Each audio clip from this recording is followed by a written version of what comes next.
안녕하세요. 저는 40대 후반 여성입니다. 여자들끼리 모이면 꼭 이야기하는 주제가 몇 가지 있습니다. 바로 남편 욕, 시어머니, 그리고 동서입니다. 아무리 여자들이 수다스럽다지만 이 세 가지 주제에 대한 이야기가 나오면 끝이 없습니다. 모르는 사람들도 옆에서 듣다가 같이 욕할 정도니까요. 얼마나 한이 많았으면 이 문제에 대해 대동단결할 수밖에 없는지 어느 정도 이해가 됩니다. 특히 동서와 형님 사이는 정말 오묘한 관계인데요. 어떻게 보면 정말 친해질 수도 있는 관계인데 또 달리 보면 은근한 경쟁 구도를 가질 수밖에 없습니다. 시부모에게 더 사랑받기 위해 온갖 암토를 벌이고 또 동서 자식보다 내 자식이 뒤처지면 사촌이 땅 사서 배 아픈 것 마냥 스트레스를 받죠. 어찌 보면 전혀 모르는 사람들이 낯선 곳에서 만나 가족이 되는데 서로가 낯선 곳에서 잘 적응해보자며 으쌰으쌰 할 수 있는데도 그렇지 않은 경우가 참 많습니다. 저에게도 동서가 있습니다. 저보다 모든 면에서 뛰어나 결혼할 때부터 시부만 님의 사랑을 독차지했죠. 그런 동서가 부러워시기 질투도 했지만 지금은 그 어느 누구보다 서로 없으면 춥고 못 사는 사이가 됐습니다. 안숙증 안숙인 형님과 동서가 어떻게 친자매 같은 사이가 됐는지 지금부터 제가 들려드릴 이야기를 들어보시면 아마도 이해가 되실 겁니다. 우리 집은 정말 가난했어요. 전 5남매 중 세 번째로 태어났고 제 가족 안에서도 치열한 경쟁을 겪으며 살아야 했어요. 혜주야, 이번에는 수학 여행을 포기해야 할 것 같아. 왜냐하면 나도 전에 현장 학습을 가지 못했었잖아. 막내가 이번에 학교에서 처음으로 제주도 여행을 한다고 하잖아. 제주도는 우리 상황에서 갈 수 없는 곳이고 막내가 원한다는데 너도 좀 양보해줘. 미안하지만 우리 상황에서 둘 다 보내줄 수 없어. 나는 친구들과 여행을 가고 싶고 수다도 떠고 싶거든. 왜 항상 내가 양보를 해야만 하는 걸까? 이렇게 양보하다가는 나도 아무것도 할 수 없게 될 거야. 엄마야, 나도 낳을 때 5남매를 어떻게 키웠는지 생각해봐. 난 딸이지만 오빠들이랑 동등하게 대우받고 싶어. 그 어머니가 나에게 대꾸하고 계시는 거야? 내가 언제 차별을 했던 것 같다고? 너는 나를 이렇게 배려하고 양보하면 언젠가 좋은 일이 생길 거야? 그 복은 다 내게 간다는 걸 모르겠니? 나는 모르겠어. 계속해서 양보하고 배려했지만 나에게 복은 한 번도 오지 않았어. 아휴, 이제 말하기 싫어. 막내가 제주도 여행 비용을 벌써 받았고 나는 돈이 없으니 너가 해. 그리고 수학여행 가면 너는 학교에 안 가. 그럼 어머니 도와줄 테니 알겠어.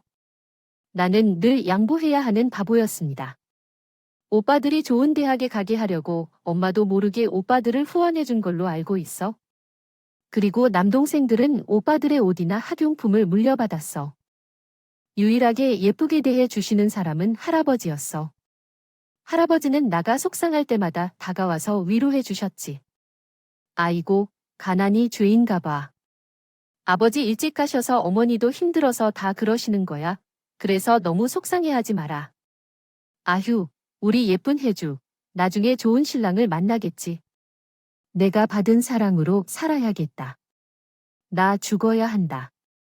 집에서 도움도 하나 받지 못하고 이렇게 밥만 먹고 있으면 할아버지, 왜 그런 말씀을 하시는 거예요? 아니요, 할아버지. 오래오래 살아서 저를 시집 보내는 것도 보시고 제가 아이를 낳는 것도 보셔야죠. 오래오래 살아야만 해요. 아셨죠? 나 할아버지 없으면 진짜 살 수 없을 것 같아요. 아휴, 그래 그래 오냐 오냐. 내가 하는 말은 다 들어야지. 으이구구구, 귀여운 내 손자야. 할아버지는 항상 제게 나무 같은 분이셨어요. 고향을 그리워하시며 고향 이야기를 자주 들려주셨어요. 나중에 돈을 많이 벌어서 할아버지를 꼭 고향에 모셔가고 싶었어요. 할아버지와 이야기하다 보면 걱정도 근심도 잠시 사라지지만 다시 현실로 돌아오면 나는 미운 오리 새끼가 되었어요. 그 냄새는 뭐야? 컴컴한 건데 그게 무슨 냄새야? 그래, 좀 청국장 같은 냄새가 나. 엄마가 아침에 청국장을 끓였대. 근데 너희 엄마는 매일 청국장을 끓이는구나. 너한테 맨날 청국장 냄새가 나는구나.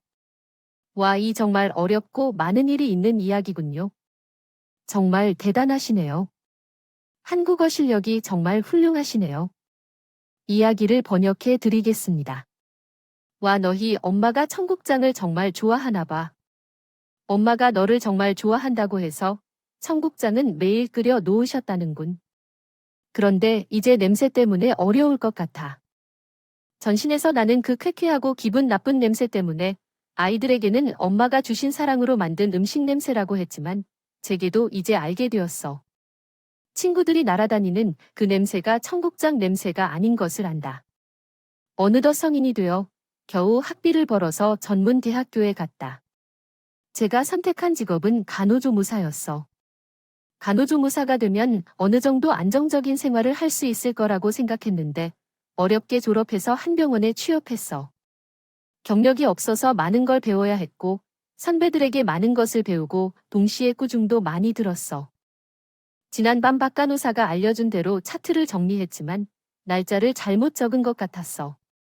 다시 확인해보니 어제의 날짜를 잘못 입력한 것 같다. 그거 하나만 있지? 우리 지금 바깥에서 만나자는 얘기야? 아니, 그럴 의도는 아니었는데. 그러면 차트 다시 정리하고 바깥에서 이렇게 했다면서도 잘못된 부분 있으면 수정해야 되지 않나? 응, 그런 융통성도 없어. 그냥 다른 사람들처럼 일하고 행동해도 다른 사람들은 제가 정말 화를 내는 듯이 보이지. 그렇게 혹독하게 간호사 선배들의 훈련을 받고 매일 월급날만을 기다리며 참고 참았어. 월급만 받으면 날 위해 쓸 거다. 누구에게도 양보하고 배려하지 않을 거야. 날 위해 살 거야. 사실 결혼은 꿈도 안 꿨어. 결혼할 용기도 없고 연애할 시간에 일이나 더 했어. 그래서 20대를 보낸 것이고 그러다 친구 소개로 지금의 남편을 만나게 됐어. 남편은 공무원이었다. 안녕하세요. 말을 많이 들었어. 나는 김철기야. 안녕하세요. 혜주 씨 이야기가 많이 들려. 생기가 풍부하고 미인이라고 칭찬받았어. 감사해. 그런데 친구 때문에 거의 강제로 이 자리에 나온 거야? 사실 연애나 결혼에 대한 생각이 없고 저희 집은 매우 가난하고 나에게는 관심도 없고 할 일도 없어요. 그럴 형편이라니까요. 그리고 혜주 씨는 다른 사람에게 좋게 지냅니다. 얼마나 어려운 것인지. 혜주 씨 이야기를 듣니 제 자신을 돌아봐야겠다는 생각이 들었습니다. 남편이 하는 말에 마음이 흔들렸습니다. 남자가 얼마나 능력이 있어도 요즘 사람들은 여자의 가정, 학벌, 직업을 따진다. 하지만 남편은 그런 것에 전혀 신경을 쓰지 않았습니다. 어찌 보면 특이한 청년이었습니다. 그렇게 내가 조금씩 남편에게 마음을 열었고 우리는 결혼을 했습니다. 그런데 결혼 약속을 한 뒤 시어머니는 결혼을 반대했습니다. 그래도 어머니는 낯선 사람에게는 냉담하더라고요. 결국 남편은 인류의 지성이라고 모르게서요. 결혼은 수준이 맞아야 한다고 생각해요. 아버지는 어릴 때 돌아가셨고 어머니는 시장에서 장사하세요. 이게 뭐죠? 정말 부끄러운 일이에요. 산곳에서 살 일이 따로 없군요. 야, 윤서가 너와 얘랑 잘 맞는다고 생각해서 만났다더니 주선해준 사람이 대체 누구야? 만나기만 해봐. 내가 가만두다 어디 감히 지금 누굴 넌 보고 이러는 거냐고. 아무리 그래도 그렇지. 집안도 서로 수준이 맞아야 할 거 아니야. 이런 결혼은 결코 하지 않을 거야. 어머니, 제발 그만 좀 해주세요. 여기서 한마디만 더 하시면 저 어떻게 되는지 아시잖아요. 아휴, 저런 거지 같은 걸 며느리로 주겠다니까. 아휴, 내가 미쳤나 봐. 남편과 전 온 식구가 반대하는 결혼을 하게 됐어요. 남편은 그냥 자기만 믿으라고 그렇게 말을 하면서 결국 저와 결혼했어요. 전 진짜 남편만 바라보고 살기로 마음먹었어요. 하지만 남편 성격이 그렇게 살갑진 않아서 그냥 뒤에서 챙겨주는 그런 스타일이었어요. 얘야, 내 어머니, 나 이거 한자 읽어봐. 이거 한자 읽어보라고. 죄송해요, 어머니. 제가 한자를 잘 몰라서 그러는데. 갑자기 시어머니는 신문을 구겨서 제 얼굴에 던졌어요. 내가 저런 톨 대가리를 며느리로 주었으니 너 이렇게 머리도 나쁜데? 정말로 철기 배우자로 너가 어울린다고 생각해. 내가 철기 성격을 알아서 결혼은 일단 시켰지만 너 진짜 점차 어려워져만 가네. 선물 상자 같은 것을 어떻게 해야 할지 시댁 어머님은 저가 무식하다고 매일 박해하셔서 난처했습니다. 4년째도 들어오지 않아서 우리 집에 올라가서 죽도 모른다 하며 늘 박해하셨어요. 무식하다는 말에 저도 인정합니다. 고등학교 때도 그렇게 공부를 암울하게 잘했던 건 아니라서 시어머니 눈에 걸린 것이겠죠. 그래서 제가 시댁에서 가장 무식하다고 그냥 인정했습니다. 그러나 시어머니의 불만은 여기서 끝이 아니었습니다. 남편은 항상 회사 때문에 밖으로 돌아가고 제가 일찍 아침에 일어나 시어머님과 시아버지의 인사말을 혼자 드렸습니다. 아침, 점심, 저녁 그리고 가끔 사이사이 주어야 할 간식까지. 정말 그때는 부엌에서 하루 종일 서서 일했습니다. 그리고 정말 말도 안 되는 일이지만 제가 시집살이 내내 한복을 벗은 적이 없습니다. 우리 집은 자유로운 집안이다. 바지 한 벌 입고 다닐 때도 나한테 그날로 죽을 줄 아네. 알겠어요. 어머님 그리고 왜 넌 애 같이 생각을 못해. 솔직히 배에 내 손자 나온다고 생각하면 아이고 정말 미래가 걱정되지만 그래도 우리 철쭉을 보는 것은 아닐 거야. 할 줄 아는 자세가 있어야 해요. 내가 철기 성격을 알아서 결혼은 일단 시켰지만 너 진짜 알아도 빨리 가져야지. 빨리 해. 가져. 알겠어? 네, 어머니. 저도 아이를 갖고 싶었습니다. 하지만 남편이 집에 들어오는 날 잠자리를 안 한 적이 거의 없었습니다. 그렇게 열심히 노력해도 아이가 생기지 않는 것은 어쩔 수 없었어요. 그런데 엎친 데 덮친 격으로 시동생의 결혼 소식을 알려왔습니다. 그것도 변호사의 어마어마한 부잣집 아가씨를 데려온다고 말이죠. 결혼 초부터 돈 없는 집 며느리 봤다고 저 때문에 늘 화가 나 있던 시어머니. 하지만 시동생의 결혼 소식은 시어머니를 웃게 했죠. 시어머니는 온 동네에 변호사 며느리 봤다고 자랑을 하고 싶어 친구들을 집으로 초대해 예비 며느리 자랑을 늘어놓기 시작했어요. 우리 준기 그 변호사 여자랑 결혼하는데 에휴, 내가 뭔 복인지 모르겠다. 뭐, 준기도 세무사 아니야. 그럼 우리 준기도 어디 나가서 꿀리진 않지? 여자애가 변호사인데다가 태어날 때부터 금수저라 재산이 어마어마해. 어머, 너 첫째 며느리 잘못 봤다고 완전 울상이더니 이제 얼굴에 꽃이 폈네. 폈어. 그렇게 좋냐? 그런데 그 집안은 뭘 하길래 그렇게 돈이 많아? 할아버지가 한국전쟁이 끝나고 고물상으로 사업을 시작했는데 그게 그때 실망도 누르고 남아 지금 건너 성공적으로 삼은 것으로 척만 다 대박을 난 것이지만 그럼에도 하늘은 공평하다. 첫째를 싫어해서 맨날 머리 아파서 죽을 지경이었는데 이제 둘째 아기가 엄마의 마음을 덮게 해주니까 난 정말 행복했다. 시어머니에겐 둘째가 결혼한다고 하자 붙잡고 협박하며 얘기했다. 이제 둘째 막내가 오면 너가 할 일이 더 많아질 거니까. 둘째가 변호사니까 집안을 챙길 시간이 없어서 내가 둘째 살림까지 맡아야 해. 알았지? 왜냐하면 너는 머리가 안 돌아간다는데 너랑 걔랑 맞지 않은 게 많아. 열을 내야 알겠는지. 거저 알겠습니다. 내가 형님한테 윤희가 시집가는 일을 시키면 아주 맨몸으로 쫓겨버리니까 잘 처신해라. 왜냐면 가문이 여자니까 제가 쩔쩔매야 해. 어머니가 분한 듯이 했다. 그때 시어머니는 세게 내리친다. 내가 투정을 하는 행동을 하면 아들과는 완전한 끝인걸. 만일 시댁에서 스트레스 받아서 이혼한다면 너는 어떻게 할 거야? 너가 책임질 거야. 내 집에 계속 붙어 있고 싶으면 잘해. 알겠어. 제가 도대체 뭘 잘못했다고. 시어머니는 제 따귀까지 때리면서 협박을 했습니다. 전 생각했죠. 얼마나 잘난 동서가 오는지 지켜보기로 했습니다. 몇 달 후 시동생은 결혼을 했고 둘은 정말 빛나는 신랑 신부였습니다. 특히나 동서는 인텔리 럭셔리, 뭐 하나 빠지는 게 없었죠. 변호사가 워낙 바쁘다 보니 시댁 식구들이랑 제대로 인사도 못하고 결혼식을 올려 결혼식 당일 동서는 제게 연신 미안하다고 했습니다. 형님, 이렇게 인사드리게 됐네요. 너무 죄송해요. 미리 찾아뵀어야 했는데. 뭐료, 바쁘면 어쩔 수 없지. 어머, 말씀 편하게 하세요. 신혼여행 다녀와서 우리 여자끼리 꼭 뭉쳐요. 알겠죠, 형님. 동서의 첫인상은 참 따뜻했습니다. 시어머니 때문에 편견을 가지고 있었는데 동서 대화를 나누어 보니 괜찮은 사람 같아 보였죠. 그리고 동서 내외는 신혼여행을 마치고 시댁으로 왔습니다. 어머님, 저 왔어요. 아이고, 어서 와라. 어서 와. 어때? 신혼여행은 좋았어? 천천히 와도 되는데 뭘 이렇게 일찍 와? 어머님 댁부터 들리는 게 동선이 좋을 것 같아서. 친정에 가지 않고 이리로 바로 왔어요. 아유, 우리 며느리는 머리도 좋고 인성까지 모아나 다 빠지는 게 없어서 정말 감사합니다, 어머니. 형님 안녕하세요. 그동안 잘 지내셨어요? 동생 왔어요. 어머니 많은 음식을 형님이 다 하신 거예요. 엄청 힘드셨겠다. 이제 제가 있으니까 음식 장만하는 건 저랑 같이 하셔요. 제가 집안일은 잘못해도 눈썰미가 있어서 누가 시키는 건 정말 잘해요. 뭐든지 시켜만 주세요. 형님, 뭔가 든든한 제 편이 생긴 기분이었습니다.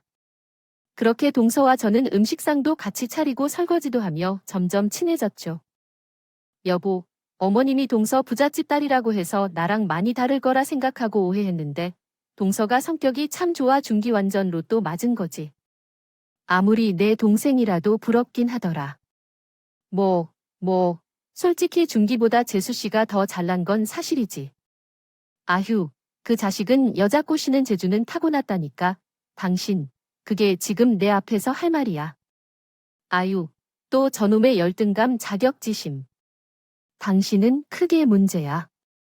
그냥 하는 손인데 왜 그렇게 화를 내? 아, 됐다. 내가 말을 말자. 말을 마. 남편은 결혼 후 다정하면 커녕 절 열등감 덩어리라고 하찮게 보기 시작했습니다. 아이도 갖고 싶었고 정말 행복한 가정을. 남편은 다른 생각을 가지고 있었지만 시댁에 자주 오는 동서는 시어머니를 보고 싶어서 자주 찾아왔습니다. 동서는 항상 친한 동생처럼 잘 대해주었어요. 최근에는 친구가 출시한 화장품 몇 개를 가져왔는데 얼굴을 환하게 만들어주고 주름을 없애준다고 해서 나에게도 발라보라고 했어요. 얼굴이 창피해하는 형태로 바르러 왔다는 얘기를 듣고 어머님이 형의 얼굴이 얼마나 창피해하는지 말 못하고 싶어 하셨어요. 하지만 동서는 형이 그 화장품을 바르면 좋다고 생각했고 형의 나이에 맞는 화장품을 추천해 주었어요. 하지만 어머니는 형의 얼굴에 더 기미가 많다고 생각하며 형이 좀 더 가꿔야 한다고 말씀하셨어요. 하지만 동서는 형이 이미 아름다운데 아무것도 필요하지 않다고 답변했습니다.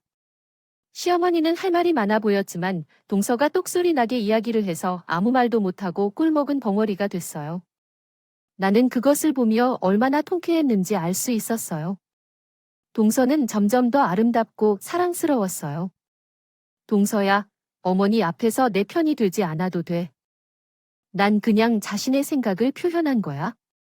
어머님이 왜 내게 차가운 건지 이해가 안 돼. 나는 나를 부족하게 생각하지 말아줘. 난 형님이 있어서 얼마나 행복한지 알아. 형제가 없어서 그런지 내 형님은 내 친언니 같아서 너무 좋아. 동서가 온 날은 제 마음의 평화를 찾을 수 있었어요.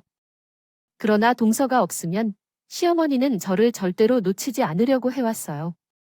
그리고 어느 날 시어머니는 나에게 넘어선 행동을 했어요. 그날 남편이 출장으로 나가 있어 혼자 자고 있었어요. 갑자기 새벽에 누가 방문하여 문을 열고 제 발목을 붙잡고 끌어내린 거야. 야, 왜 그러세요? 내 보석함에 손대셨다고요? 아니요, 제가 그런 적 없어요. 손은 떼고요. 아니요, 왜 그래요? 내가 찾아내면 그대로 벗기겠다고. 나는 예상치 못한 상황에 놀랬다. 어머니 방에 들어간 적도 없었고 도둑질을 한 적도 없었다. 경찰에 신고된다는 소문을 듣고 언성을 높였다. 그런데 어머니에게 믿음을 요청했지만 포옹 추돌련 손에 침묵했다. 이 집에 도움을 요청할 게 없어서 동서에게 전화를 걸었다. 그리고 동서에게 일 진행 상황을 설명했다. 동서는 설명을 듣자마자 시어머니와 확인하러 집으로 올 것이라고 약속했다. 나는 놀라 동서를 기다리고 있었다. 동서는 집에 도착한 뒤에도 도둑년을 못 찾았고 어디 있냐고 물으려다가 다시 설명을 듣기 시작했다. 결국 일을 마친 후에 경찰이 나타나 집에 폐강됐다. 제가 이 집의 며느리입니다. 아니, 지금 며느님으로 부르고 계십니다. 도둑년인 것으로 신고하셔야 합니다. 며느리든 나발이든 어디 있습니까? 어쨌든 자초지종을 들어야 합니다. 난 그런 건 모르겠고 무엇이든 듣기 싫어해요. 당장 2년 끌고 나가세요. 아, 콩밥 먹이라고. 어머님 그만하세요. 동서가 나타났습니다. 아니, 둘째야, 여기서 왜 왔니? 어머님이 말했던 대로 찾아보고 나와. 어머니 형님께 사과해야 해. 그럴 일은 없으니까 모든 것을 찾아봐. 아무 일 없으니 돌아가셔도 될 것 같아. 바쁘실 텐데 죄송합니다. 어머님이 과하셨네. 모든 일이 잘 해결되길 바랍니다. 우리는 이만 가보겠습니다. 아니, 인연 데리고 가라고 했잖아. 어떻게 인형을 끌고 가서 콩밥을 먹이라고? 그냥 눈물만 나왔어. 가난이 죄라면 진짜 죄인 것 같아. 그렇다고 이 집에서 왜 이렇게 잘못을 했는지 이해가 안 돼요? 시어머니가 구박할 때마다 내 앞에 자꾸 주눅이 들고 이젠 동서한테까지 이런 모습을 보이다니 진짜 너무 부끄러웠어요. 하지만 그때 어머니, 이게 어머니가 찾으시던 목걸이 아니에요. 어디에 있었던 거지요? 어머니 어디에서 찾으셨어요? 아까 안에서 찾으셨다고 하셨는데요. 분명히 다 찾으셨다 했는데 왜 남자 형한테 이러시죠? 아직 크게 잘못했구나. 사과하세요. 남자 형한테 사과해야죠. 어머님, 약속하신 건데요. 늙어서 그런 실수도 있을 수 있잖아요. 그냥 사과할게요. 어머니는 너무 거침없이 말씀하시기 때문에 한동안 아무 말도 못하고 계셨어요. 그러자 막연한 침묵 속에 저한테 마지못해 미안하다라고 말씀하셨어요. 아, 미안합니다. 그만둡니다. 그러고 마침내 어머니는 어렵게 사과 말씀하시고 자신의 방으로 들어가셨어요. 남자 형 많이 속상하셨어요. 고마워요. 정말 감사합니다. 남자 형 당당하게 어머니에게 말해야 해요. 저는 아무 잘못이 없어요. 어머니께서 계속 이런 식으로 대하시면 제가 이젠 가만히 있지 않을 거예요. 동서밖에 제 마음을 이해해주는 사람이 없어요. 미안해 정말 없어. 내가 면목이 없어. 가족끼리 그런 게 어디 있어요? 형님, 언제든 제가 필요하시면 꼭 불러주세요 아셨죠? 세상에 이런 손아래 동서가 어디 있을까요? 어쩜 저를 생각하는 마음이 비단결같이 곱고 언제나 당당한 그 모습이 너무 부러웠습니다. 그러던 어느 날, 전날 꿈자리도 좀 이상하고 해서 오랜만에 친정에 전화를 했습니다. 여보세요? 할아버지, 저예요. 해주 아이고 해주냐? 시댁에선 잘 해주지. 어디 아픈 데는 없고, 아휴, 왜 요즘 불참하는 거일? 하리비가 노는 날만 기다리고 있는데. 죄송해요, 할아버지. 요즘 많이 바빠서 못 찾아뵀어요. 어디 편찮으신 데는 없죠? 뭐라고요? 할아버지, 괜찮으세요? 제가 지금 갈게요. 아, 아니야, 아니야, 아니야, 아니야. 그냥 다리를 좀 다쳐서 깁스를 했어. 근데 내가 다음 주에 향후회에 꼭 참석을 해야 하는데. 아휴, 그게 걱정이다. 지금 다리도 불편하신데. 한 번쯤 빠질 수도 있죠. 아니, 그게 말이다. 향후에서 나한테 무슨 훈장인가, 뭔가를 준다더구나. 훈장이요? 정말요, 할아버지, 진심으로 축하드립니다. 네, 고맙습니다. 그러나 훈장을 받지 못해도 괜찮지만 상은 상이니까 기분이 좋네요. 그러나 몸이 좋지 않다면 저가 대신 다녀올까요? 내일 집으로 가야겠어요. 움직이지 말고 가만히 앉아서 쉬세요. 알아요. 역시 내 걱정해주는 건 당신뿐이야? 네, 집에서 쉬고 있을게요. 할아버지는 사실 젊은 시절 큰 사업을 하셨습니다. 하지만 한국전쟁이 터지고 전쟁터로 나가 싸워야 했기 때문에 사업이든 가족이든 모두를 잃었고 고향인 개성에서 남쪽으로 저희 아버지만 데리고 왔습니다. 그러한 할아버지를 보면 늘 외로워 보였고 북으로 떠나온 할머니와 고모를 항상 그리워했습니다. 전 시어머니를 도와 외출을 나갔는데 애벌레 없는 사람들이 훈장 문제를 그렇게 신경 쓰는구나. 하지만 외출을 하고 싶어서 제가 거짓말한 건 아니에요. 그냥 지금 하는 대로 계속해서 번역하겠습니다. 내가 그 인증 사진 찍어 오라고 했는데 내일 아침, 점심, 저녁 반찬까지 다 해놓고 나가. 알겠어, 알겠습니다. 저 그런데 어머님 식사는 이제 어머님이 챙겨 드셔도 되나요? 제가 또 반찬 해놓고 나가면 식었다면서 안 드실 거잖아요. 그럼 또 2번 일을 하게 되는데 그게 맞나 싶어서요. 뭐 너 지금 나한테 반항하는 거냐? 그게 아니라 또 제가 해놓은 반찬 다 버리시고 나갔다가 들어오면 다시 해라고 하실 것 같아서요. 야 이게 보자니까 진짜 반찬 다 해놓고 나갈 테니까 아까운 음식 버리지 마세요. 음식 버리면 죄 받아요. 그럼 전 이만 아니? 저게 진짜 야, 어휴. 저 싸가지 없는 년이 진짜. 저기 요새 뭘 잘못 먹었나 할 소리 안 할 소리 다 하네. 아유, 혈압이야. 동서 말이 정말 큰 힘이 됐습니다. 시어머니한테 잘못한 게 없으니 당당하게 말하면 된단 동서의 말이 절 변화시켰죠. 전 반찬을 다 만들어 놓고 외출을 했습니다. 할아버지에게 이북술손이요. 모임은 정말 중요한 날 중 하나였습니다. 더구나 할아버지가 훈장을 받으신다고 하니 이 손녀가 대신 받아야 하는 게 마땅했고요. 전 향구의 본부에 도착했고 할아버지들과 함께 기념사진을 찍었습니다. 손녀로 소개할 때 식순에 맞게 호칭을 해서 받았다는 설명을 들었습니다. 행사가 시작되기 전 주위를 둘러보니 우리 할아버지가 된 분들이 정말 많이 계셔서 놀랐습니다. 그때 어딘가에서 익숙한 목소리가 들렸습니다. 형님, 여기 어머 동서에 왔는데 어째서인지요? 아니요, 형님께서요. 어째서 이곳에 계십니까? 앞으로 할아버지 훈장을 받으러 왔다고 해서 대리수상하러 왔답니다. 지금 다리를 다쳐서 걷는 게 힘드셔서요? 아참, 그랬습니다. 우리 할아버지도 오늘 훈장을 받으러 오셨어요. 할아버지가 우리 형님이라고요. 안녕하세요.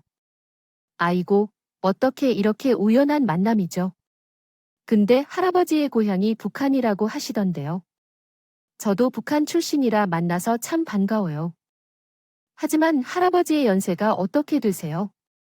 88살이시다면요? 네, 맞아요. 88살이에요. 그러면 저랑 동갑이네요. 정말요? 편안하시죠? 네, 다행히 괜찮아요. 하지만 다리를 다친 채로 오실 수 없으셔서 안타까워요. 아이고, 그렇다니 안타까운 일이네요. 그러면 죄송스러울 수도 있지만 할아버지가 아시는 분과 닮았다고 많이 들었어요. 아하, 제가 늘 언급하시던 그 분이시군요. 쓰담쓰담 성복이. 성복이 아이고 성복이 아니었으면 나는 벌써 저 세상 갔지요. 저 사돈 어르신께서 말씀하신 이름을 듣고 깜짝 놀라 버렸어요.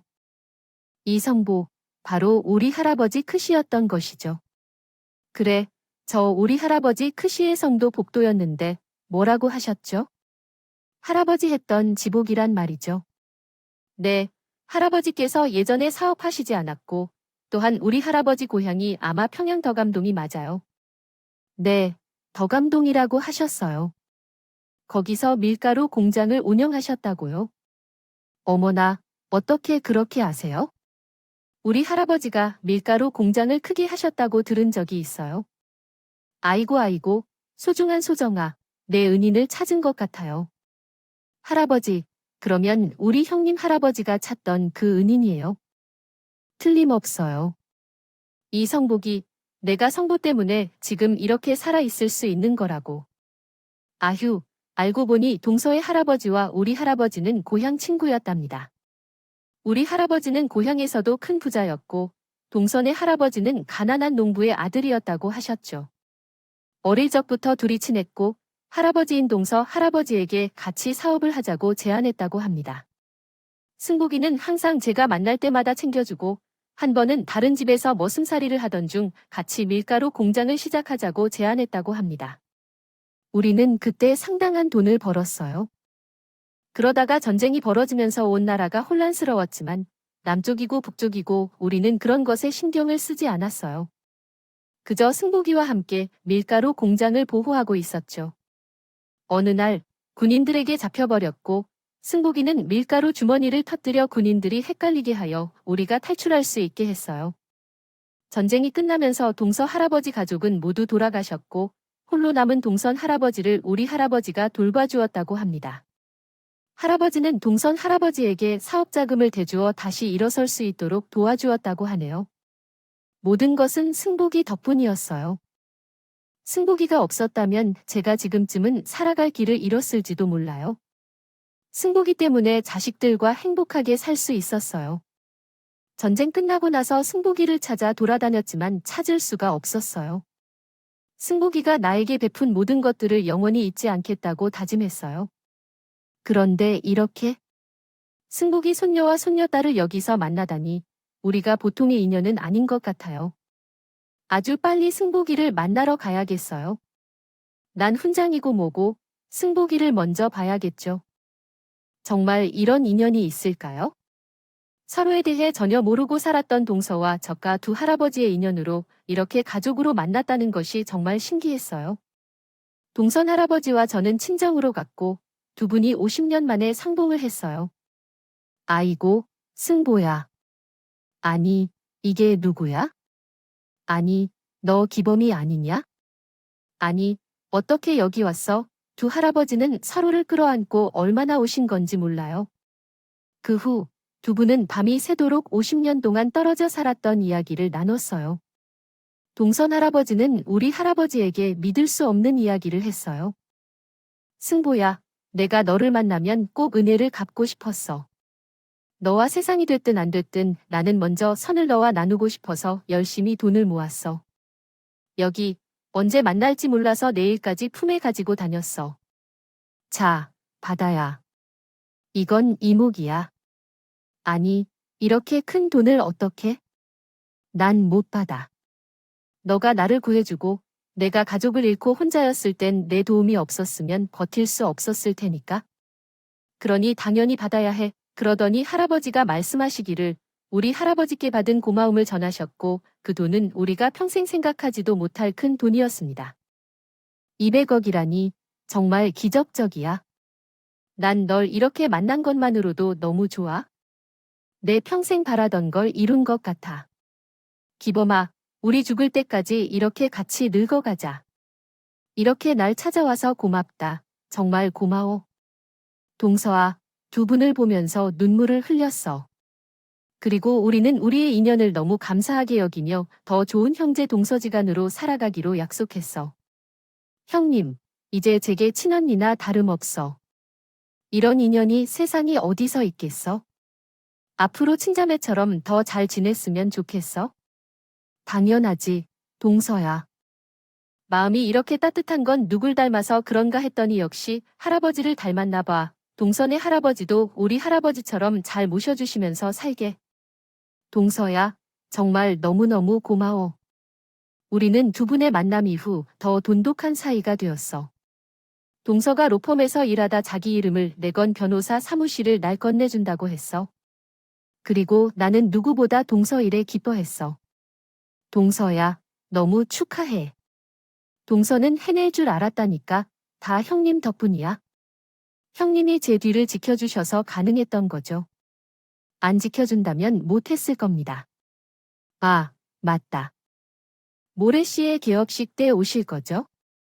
그럼 당연히 가야지. 제가 동서 변호사 사무실 개업식에 가기 위해 시어머니와 함께 갔어요. 그런데 시어머니는 동서의 사무실에 도착하자마자 옷을 비난하기 시작했어요. 응, 넌 항상 옷을 좀 오래된 것만 입고 다니더라. 왜 내 혈압 올리려고 그러는 거야? 제 55가 어때? 더러운 것도 아니고 낡은 것도 아니고. 나 편하게 입는 게 중요하다 아니야? 아니야, 이게 좀 과하다니까. 너는 남들 생각 안 하니까 그렇게 돌아다니면 욕 먹을 거야. 내 남편까지 욕 먹일래? 아이고, 또 욕 먹을 줄 알았어. 엄마가 옷을 사줘도 항상 그래. 누가 뭐 그거 아껴서 살 수 있는 거 아닌데. 난 매일 같은 소리를 듣지만 태생이 그런지 전혀 안 변하겠어. 당신은 여기까지 와서 날 이래 만들어야겠다고, 그건 내가 할 소린가? 여기서 이렇게 입어야 한다는 소린가? 입으로만 치통사 챙기지. 아이고, 자가. 그거 동서한테 질투해서 그러는 거야? 일부러 시비를 걸어? 어머님, 제가 여기서 잠옷을 입고 왔어요. 수영복을 입고 왔어요. 전 제 옷 중에서 최대한 예의를 차리고 입었습니다. 왔어요. 솔직히 동서 채면 망치는 게 부끄러운 게 아니라 어머님이 채면 망치지 않게 걱정하시는 건 아닙니다. 난 이제 어머님 구박받으면서 바보같이 살지 않을 거예요. 그러니까 잔소리 그만해 주세요. 거지 같은 여자가 싸구려 옷을 입고 와서 뭘 안다며 큰 소리를 질러도 시어머니는 갑자기 눈을 뒤집으셨다. 두 뺨을 손으로 갈아주시며 훌쩍이시더군요. 난 그동안 내가 뭐든 좋아해줬는데 그만큼 나도 부끄러웠죠. 상황에서 벗어나고 싶었어요. 그런데 어머님 지금 뭘 하고 계세요? 아유, 둘째야. 철이 들었네. 2년 너 후보라고 무시하고 날 망신시켰잖아. 아휴, 내가 죽을래. 그러니까 남의 뺨을 때리시는 게 뭡니까? 어머님이 며느리 잘 되라고 가르치는 것은 당연하죠. 네가 2년 들이댄 걸로 나만 들어 시어머니 하네. 너도 이 집 며느리로서 행동해야지. 그렇게 안 하면 언젠가 너도 그런 대우 받을 거 알아.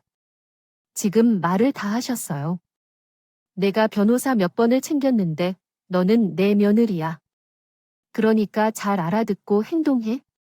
거지 같은 행동은 멍청하기까지 하잖아. 하나지 찰났다고 시어미를 잡아먹으려고 했지만 며느리 년들이 시어머니의 경고에 정신을 차리고 시어머니 뺨을 때리는 사건이 벌어졌습니다. 이에 시어머니는 분노하여 며느리에게 고소를 위협하고 상황은 급변하게 되었습니다. 결국 며느리는 변호사로 나서서 시어머니를 고소하겠다고 말했고 혼란한 상황 가운데 갈등이 커져갔습니다. 며느리는 시어머니에게 갑자기 나서니 역정을 더 이상 참지 못하겠다며 소리쳤고 시어머니 또한 쓰고 힘겨운 말들을 내뱉었습니다. 이어서 형님과 며느리의 대립도 가파르게 심화되는데 이때 형님은 며느리를 가라앉히고자 했지만 시어머니가 말한 것처럼 상황은 예상치 못한 방향으로 흘러갔습니다. 형님과 며느리 간의 갈등은 보다 심각해지고 마침내는 할아버지와의 관계에 이르러 그들의 운명에 대한 논란까지 이어졌습니다. 할아버지 이야기를 들렸어요. 할아버지는 나에게 예의를 지켜야 한다고 말했어요. 어떻게 할아버지를 그렇게 대할 수 있어? 당신의 할아버지가 나의 할아버지 목숨을 살렸다고 할아버지는 사돈 어른에게 은혜를 갚다고 해서 큰 돈을 주겠다는데 너희와는 상관없는 일이야 라고 했어요. 왜 상관이 없어요? 우리는 이제 힘든 시간을 보냈어요. 우와, 나도 로또에 당첨된 것처럼 기뻐요. 그게 진짜야? 아니, 그런 일이 있었으면 전하지 않을 거예요. 내가 화를 내면 너에게 손이 떠요. 그 후 나도 너에게 한 번 맞았어요. 그래서 지난 일들을 모두 잊고 서로를 이해해요. 내 마음이 바뀌면 죽 말아요. 너무 관대해져. 그래요. 오늘처럼 좋은 날 서로 행복해지기로 해요. 이해하시죠? 재미있네요. 무슨 소리예요? 당신 큰아들하고 이혼할 거예요. 당신 아들들이 잘 나갔다고 해서 큰아이가 집을 차리러 다니고 둘째는 도박에 쩔어 빚만 지고 있어요. 제가 바보인 줄 아세요? 이렇게 기다린 것을? 나 제발 크게 자극해서 이 거지 같은 집구석에서 탈출할 거라고 빌고 또 빌었어. 그런데 지성인데 감천이라더니 오늘이 바로 그날이네. 당신 진짜 도박했어? 아니 그게 아니라 그 이런 미친놈 자꾸 우리 친정에 돈 빌려갔다고 해서 모른 척 해줬더니 도박하려고 우리 친정에 돈 빌린 거야? 이 자식아, 내가 널 사랑하고 너랑 결혼한 게 내 인생 제일 큰 죄다. 내가 너와 내 형 둘 다 가만히 안 둘 거야? 알겠어. 그동안 참고 또 참았습니다. 남편의 외도 사실을 알았을 때부터 이혼하리라 마음먹었고 섣불리 이야기했다가 괜히 일을 그르칠까 싶어서 타이밍을 기다리고 있었어. 그런데 그날이 바로 동서 변호사 사무실 개업 날이라니. 동서에게 미안하기도 했고 한편으론 속이 후련했습니다. 친구 있어? 아, 증거 있냐고? 증거야. 안 봐도 비디오예요. 내가 있는 증거, 없는 증거까지 다 끌어모아서. 당신 두 아들 아주 콩밥 먹게 해줄 테니까 각오해요. 그리고 당장 내 사무실에서 다 나가요. 아, 당장 이후 동서의 도움으로 남편에게 위자료를 청구했고 남편이 가진 것 모두를 빼앗았어. 그리고 시동생은 도박에 사기에 정말 파도 끝이 없는 죄목들이 나와 결국 콩밥을 먹게 됐어. 저와 동서는 그렇게 나란히 이혼을 했습니다. 동서는 변호사로 아주 잘 나가고 있고 지금은 좋은 남자를 만나 연애 중이라고 하네요. 그리고 동서는 할아버지들과 함께 여행도 가고 맛있는 것도 같이 먹으러 다니면서 새로운 삶을 잘 이어가고 있습니다. 시어머니는 가끔 저에게 주변 지인을 통해 진심 어린 사과를 하려고 몇 번이나 연락했지만 전 다시 연락하지 말라며 인연을 끊자고 했습니다. 그렇게 전 절 괴롭히던 시어머니와 남편으로부터 벗어났고 제게 주어진 새로운 일상을 살게 되었죠. 좋은 일만 있고 웃는 날만 가득하면 어느 가족이 행복하지 않겠습니까?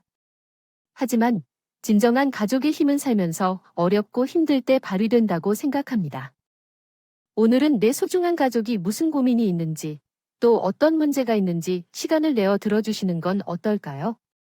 그럼 지금까지 제 긴 이야기 들어주셔서 정말 감사합니다. 오늘도 행복한 하루 되세요.